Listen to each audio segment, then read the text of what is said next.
यशया अध्याय 55। अहो तान्हेल्यांनो, तुम्ही सर्व जलाशयाकडे या, जवळ पैका नसलेले तुम्ही या।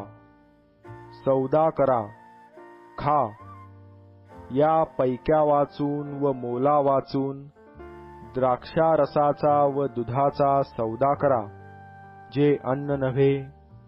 त्याकरिता दाम का देता, ज्याने तृप्ती होत नाही? त्यासाठी श्रम का करिता? माझे लक्षपूर्वक ऐका आणि उत्तम ते खा। तुमचा जीव पौष्टिक पदार्थाचे सेवन करून संतुष्ट होवो। कान द्या, मजकडे या, ऐका, म्हणजे तुमचा जीव वाचेल आणि मी तुम्हाबरोबर सर्व काळचा करार करीन, म्हणजे दाविदाला देऊ केलेले अढळ प्रसाद तुम्हास देईन। पहा, मी त्यास राष्ट्रांचा साक्षी, राष्ट्रांचा नेता व शास्ता नेमिले आहे।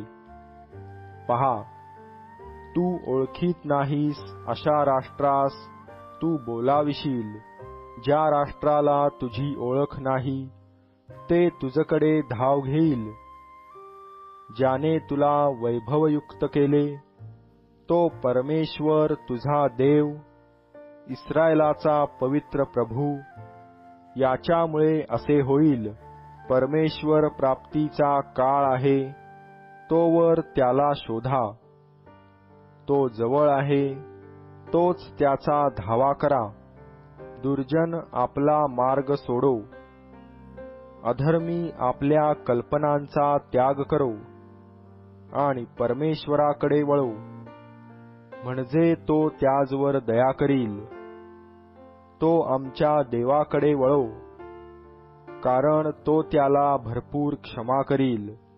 कारण माझ्या कल्पना तुमच्या कल्पना नव्हेत, माझे मार्ग तुमचे मार्ग नव्हेत, असे परमेश्वर म्हणतो। कारण आकाश जसे पृथ्वीहून उंच आहे, तसे माझे मार्ग तुमच्या मार्गाहून आणि माझ्या कल्पना तुमच्या कल्पनांहून उंच आहेत।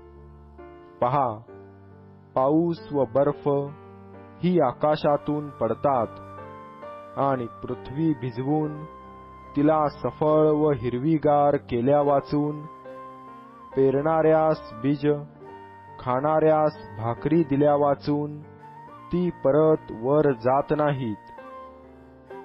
त्याप्रमाणे माझ्या मुखातून निघणारे वचन होईल, ते माझी इच्छा पूर्ण केल्या वाचून व ज्या कार्याकरिता मी ते पाठविले ते केल्या वाचून मजकडे विफल होऊन परत येणार नाही। तसे तुम्ही आनंदाने निघाल, शांतीने मिरवत जाल। पर्वत व टेकड्या तुम्हा पुढे जयघोष करीतील, वनातील सर्व वृक्ष टाळ्या वाजवितील। काटेऱ्याच्या जागी सरू उगवेल, रिंगणीच्या जागी मेंदी उगवेल। यावरून परमेश्वराचे नाव होईल, ते सर्व काळचे चिन्ह होईल, ते कधी नष्ट होणार नाही।